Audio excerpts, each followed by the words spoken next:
sambutan saya. Mungkin saya ingin menyampaikan atau ingin sedikit bercerita bagaimana awal mulanya terbentuknya atau terbangunnya Masjid Al-Barokah sampai bisa sebesar ini.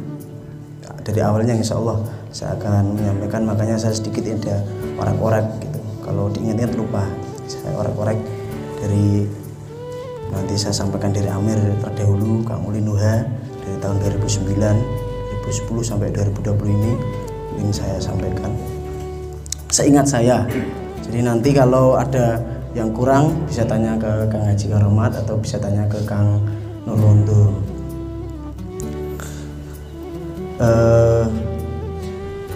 Awal mula terbentuknya Masjid Al-Barokah ini adalah diawali dari sebuah kegiatan arisan 4 orang itu di Jucon Esam Gongdan. Ada Kang Uli Nuha, terus ada Mbah Darmo juga, terus ada di pabriknya mebel itu Kang Yusuf, 4 orang, yang satu lupa saya. Itu mengadakan acara yasinan setiap minggu malam Senin minggu kedua gitu kan. Diadakan yasinan, tapi setelah yasinan itu selesai di kopyo, yang dapat siapa terus selesai pulang gitu. Akhirnya kok mosok yasinan terus pulang, akhirnya diawali dulu dengan yasinan. Lambat laun, lambat bulan, semakin sering dilakukan itu, akhirnya arisannya hilang. Terus yang semakin jamaahnya banyak, alhamdulillah, ini yang yasinan dan tahlilan itu. Akhirnya yasinannya nggak ada, akhirnya arisannya nggak ada, akhirnya yasinannya sama tahlilannya yang terus berlangsung setiap minggu malam Senin itu minggu kedua di Jucon. Dan itu bertempat di pabrik di Kalok yang sekarang masih pabrik di Kalok, sama di pabriknya Kang Ucup itu di Jucon juga. Jucon mulai lupa saya itu. Jadi kalau nggak di Kalok, setiap bulan sekali itu malam Senin minggu kedua di pabriknya di Kalok. Kalau nggak di pabriknya di Kalok, di pabriknya Kang Ucup itu. Semakin hari, semakin bulan, semakin tahun, alhamdulillah jamaahnya semakin banyak. Dan akhirnya kita berembuk. Sebelum berembuk itu ada yang usul, Kang, gimana ini kalau yasinannya ini kita kasih nama, karena yasinannya itu belum ada namanya waktu itu. Akhirnya dikasih nama Al-Barokah dengan alasan agar rezeki kita menjadi barokah, gitu kan. Awal mula nama Masjid Al-Barokah ini dari itu, ternyata dari nama Al-Barokah biar rezekinya barokah. Makanya usulan itu nama yasinannya Al-Barokah akhirnya disetujui bersama jamaah. Terus kita tempat dari pabrik Dekalog sama pabrik mebel itu tidak bisa menampung jamaah semakin banyaknya. Itu akhirnya kita punya inisiatif, punya pemikiran gimana kalau kita mengontrak gedung di Kemhe gitu. Kita mengontrak gedung di Kemhe untuk kegiatan acara rutinan itu, acara yasinan itu bisa agar bisa berlangsung terus menerus. Akhirnya itu kita berembuk, kita musyawarah di WI atau warung Indonesianya Mr. Mintu. Mr. Mintu itu orang Bangladesh apa Nepal sih? Orang Bangladesh menikah sama orang Korea, membuat warung WI. Ya rasanya orang itu lah sama orang Korea. Nggih. Rembukan di situ, rembukan di warungnya Mr. Mintu itu di bawah Topmat. Dulu Topmat nggak seperti itu, Kang. Dulu Topmat masih tembok lama, gedung lama, di bawah basement, di bawah tanah itu lokasi warungnya Mr. Mintu itu.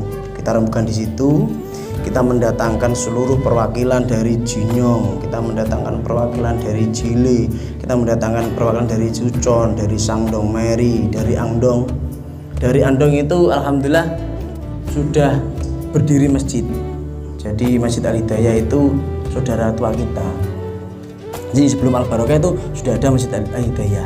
Kalau nggak salah tahun 2008. Terus semua hadir, terus kita penggalangan dana pertama, wakil dari Jinyong si A, wakil dari Jile si B, wakil dari Cucon, wakil dari Andong siapa, saya itu wakil dari Sangdong Meri. Jadi saya dulu pertama kali tahun 2006 itu di Sangdong Meri. Jadi saya wakil dari Sangdong Meri untuk penggalangan dana.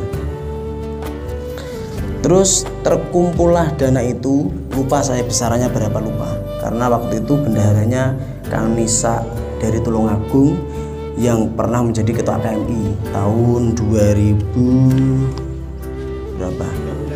2013 ya. Itu terus terkumpullah dana, akhirnya mengontrak gedung ini Kang, gedung belakang Topmat yang ada tangga 1 meter itu, naik itu di situ, kecil sekali. Ukurannya berapa tadi Kang?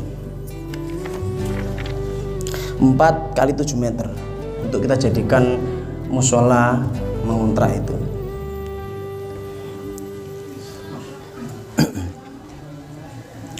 Selanjutnya kita gunakan musola Al Barokah itu sebagaimana mestinya. Itu diresmikan oleh KMI, waktu itu ketuanya lupa saya.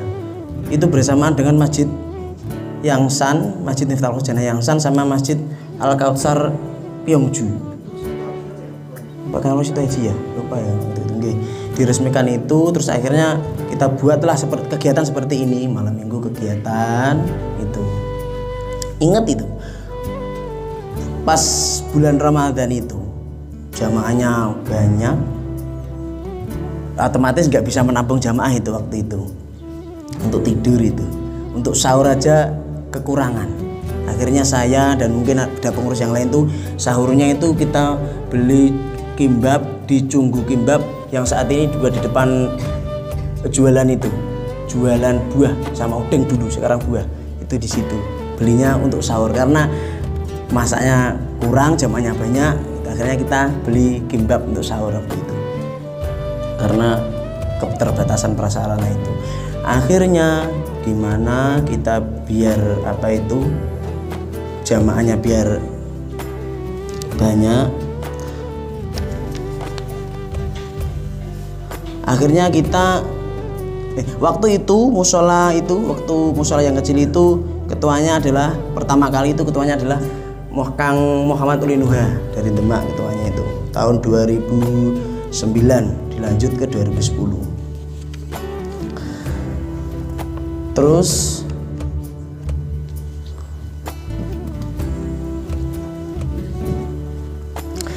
reorganisasi pergantian pengurus dari 2010 ke 2011. Dari Kang Ulin itu berpindah pemilihan itu ke Kang Abdul Ghafur dari Kendal itu tahun 2011 ya. Dan terus semakin tahun alhamdulillah jamaah Masjid Al Barokah semakin banyak, timbullah sebuah gagasan kembali, sebuah ide bagaimana kalau kita mengontrak gedung yang besar, gedung samping ini berarti lantai 2 waktu itu. Terus akhirnya kita mengontrak gedung yang di atas, gedung yang lantai 2 itu waktu itu. Dan seiringnya waktu pergantian kepengurusan, yakni waktu pas masjid yang masih ngontrak di atas lantai 2 itu ketuanya adalah Kang Suripto dari Purwokerto. Itu beliau menjabat mendapat amanah untuk menjadi amir adalah 2 periode, yang tahun 2012 dan 2013. Iya, ketua KMI juga periode tahun 2013. Dan akhirnya bagaimana agar kita bisa mempunyai masjid pribadi, masjid permanen, biar tidak ngontrak sendiri. Dan waktu masjid yang di atas itu juga sudah ada beliau Ustadz Agus Salim sebagai pembina kita, pembimbing kita. Itu musyawarah. Kita musyawarah, sempat kita ditawari oleh kedutaan besar Arab Saudi. Nanti bagaimana Al-Barokah kalau kita kasih dana dari Saudi Arabia, gitu. Jadi Al-Barokah nanti di dananya nggak usah keliling cari dana, didanain dari kerajaan Arab Saudi lewat kedutaan besar Arab Saudi yang di Seoul. Gitu kan. Tetapi ada tapinya. Kita dikasih dana atau dikasih uang itu dengan catatan kita mengikuti aturan imam mungkin dari sana, dari Arab Saudi. Terus kegiatannya juga mungkin dipantau oleh pihak sana kan gitu. Akhirnya kita berembuk kembali.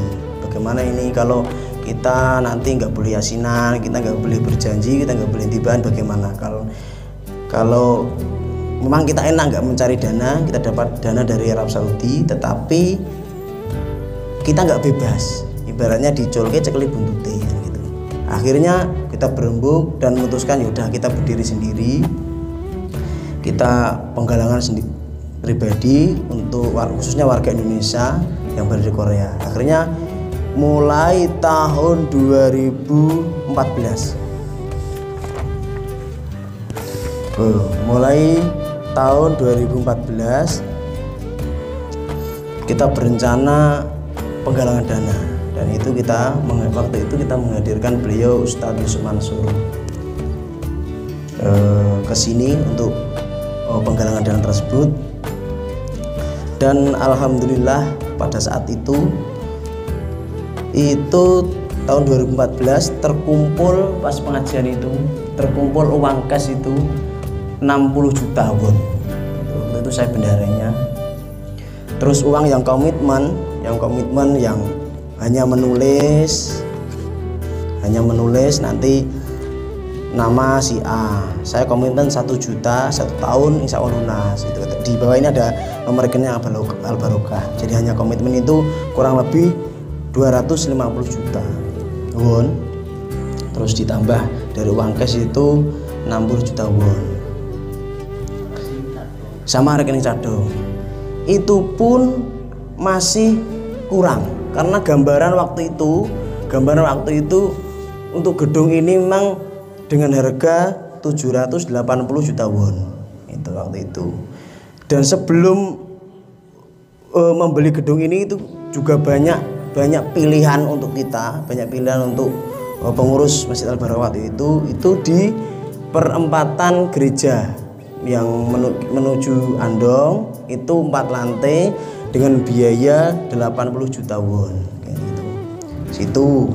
Terus pilihan lagi di sini di depannya Surawangereng itu yang sekarang sudah jadi bangunan bagus itu, berapa lupa itu. Terus ada pilihan lagi di sini, di atasnya di Simat. Waktu itu pilihan untuk gedungnya itu, karena bagaimana tetap kita harus punya gedung sendiri dan biar kita tidak menyewakan gitu.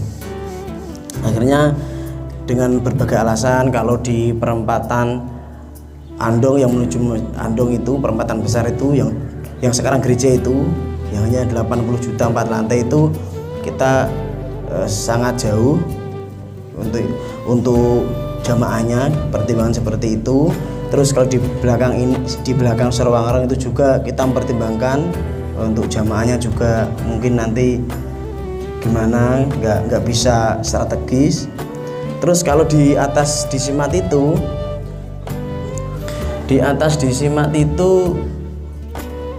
berapa juta waktu itu?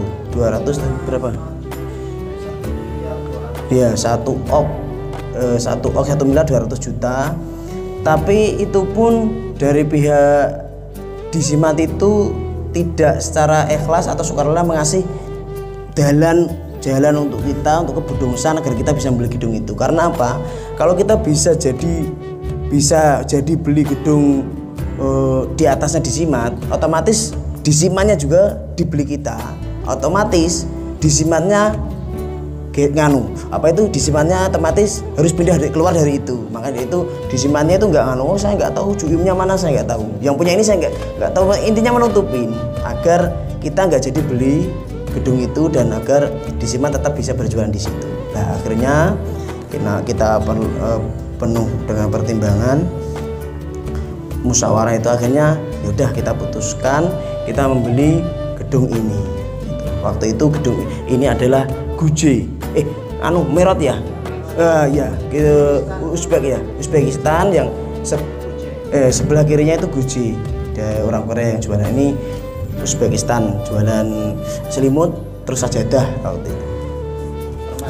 Permadani itu. Akhirnya kita putuskan beli gedung ini, tapi kita masih pinjem dari Ansan, Masjid Siratul Ansan berapa waktu itu? 20 juta won. Terus kita pinjam di Dusil. Di Dusil juga pinjam, terus kita di Jungwan kita pinjam 7,5 juta kalau nggak salah ya. Akhirnya alhamdulillah menutup 780 juta won. Alhamdulillah itu, biarpun kita masih ngutang-ngutang ke masjid yang lain, akhirnya kita bisa membeli gedung ini untuk digunakan secara permanen. Setelah itu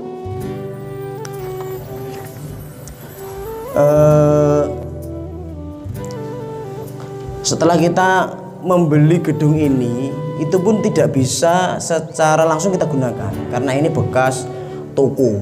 Itu belum ada wajah asli lah, kita renovasi, masih toko, masih berantakan, itu pun juga masih toko. Kita akhirnya renovasi ini dulu. Renovasi ini waktu itu habis dana kurang lebih 72 juta won. Nanti ini plus bajang besi dan patung itu habis sekian juta. Terus kita renovasi yang sebelah. Yang sebelah ini kurang lebih 12 sampai 13 juta. Nggih, total jenderal. Renovasinya. Itu 12 ya, 12 sampai 13 juta. Itu kalau nggak salah itu, ini seingatnya saya saja Gerambiangan. Iya. Terus alhamdulillah bisa terbentuk seperti ini, kita bisa mandiri seperti ini. Dan terus perlu ini juga saya sampaikan ketua-ketuanya Masjid Al Barokah agar teman-teman jamaah tahu. Tahun 2009-2010 itu Kang Ulin Nuha itu dari Demak. Tahun 2011 Abdul Ghafur dari Kendal. Terus tahun 2012-2019 itu Kang Suripto 12-13, Kang Suripto Purwokerto. Terus tahun 2014 itu Kang Sukron Makmun dari Tegal. Terus tahun 2015 itu Kang Haji Karomat yang beliau masih saat ini. Terus tahun 2016 itu Kang Fauzan Ahmad dari Cilacap. Terus tahun Kang Nisa Amir, Kang Nisa ketua, iya, wakilnya Mbah Dul. Terus tahun 2017, 2018 Kang Muhsin masih ada. Terus tahun 2019 Kang Haji Sugeng. Terus tahun 2020 saat ini adalah Kang Wahidin. Jadi Al Barokah itu berapa tahun sekarang? 1, 2, 3, 4, 6, 7, 8, 9, 11 tahun. Jadi dari pertama menyewa gedung sampai saat ini itu 11 tahun Al Barokah. Jadi sudah miladnya itu sudah ke-11 kali. Selanjutnya adalah alhamdulillahnya juga Masjid Al Barokah itu mengemban amanah sebagai ketua KMI. Waktu itu Kang Nisa Hisa dari Tulungagung itu dari Masjid Al Barokah. Tahun berapa itu Kang Nisa Ketua KMI itu? 2013. Terus selanjutnya Mbah Suripto itu dari Purwokerto juga Ketua KMI juga dari Masjid Al Barokah dari tahun 2014. Terus yang terakhir itu Kang Sukron itu tahun 2016. Setelah jadi Amir dari 15, 16 jadi TN. Terus Ketua PCNU pertama kali itu tahun 2013 juga dari Masjid Al Barokah, yaitu Kang Yusuf Muhammad dari Pati. Patinya itu dari Pucak Wangi, ingat saya. Itu pertama kali penggagas, pencetusnya itu Kang Yusuf Muhammad juga dari Masjid Al Barokah, dan waktu itu dengan beranggotakan 16 orang. Itu dulu waktu masjid masih di atas itu Kang Yusuf.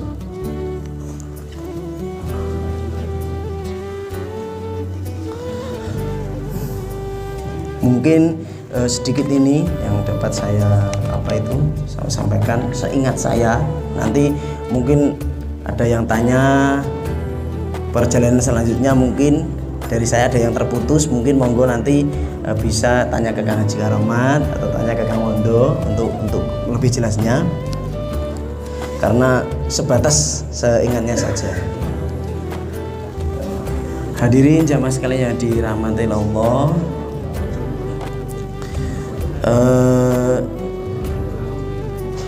untuk pesan dan kesannya,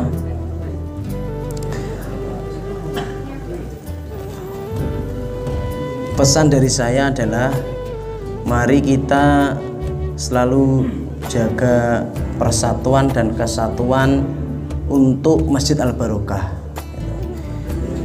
Persatuan dan kesatuan, biarpun kita beda organisasi, maaf dari PCNU atau maaf dari Muhammadiyah, monggo kita kalau untuk Masjid Al Barokah kita tetap satu, hidup rukun, agar apa? Kalau kita bersatu padu, kita tetap ada persatuan untuk Masjid Al Barokah, insya Allah Al Barokah tetap kuat dan kokoh. Karena apa? Ibaratnya gini, lidi atau orang Jawa bilang itu biting. Lidi kalau satu tuh diputus mudah sekali. Paling banter maliter sidik gawe sunduk sate, kanggune sidik ganggu sunduk untu. Nah kalau lidi atau biting itu tadi dijadikan satu, ditali kuat untuk nyapu bisa bersih, untuk serap-serap sawang juga bisa bersih, dan juga kalau dipatahkan itu sulit dan nggak bisa mungkin karena kuat sekali. Maka dari itu itulah gambaran persatuan kita ya, harus tetap kita jaga. Biarpun beda organisasi dari PCNU atau dari Muhammadiyah, monggo intinya kita untuk Masjid Al Barokah kita jaga kekompakan dan kita jaga persatuan dan kesatuan. Sekali lagi, beda pandangan, beda argumentasi biasa, tapi untuk Masjid Al Barokah harus tetap kita jaga persatuan dan kekompakan. Terus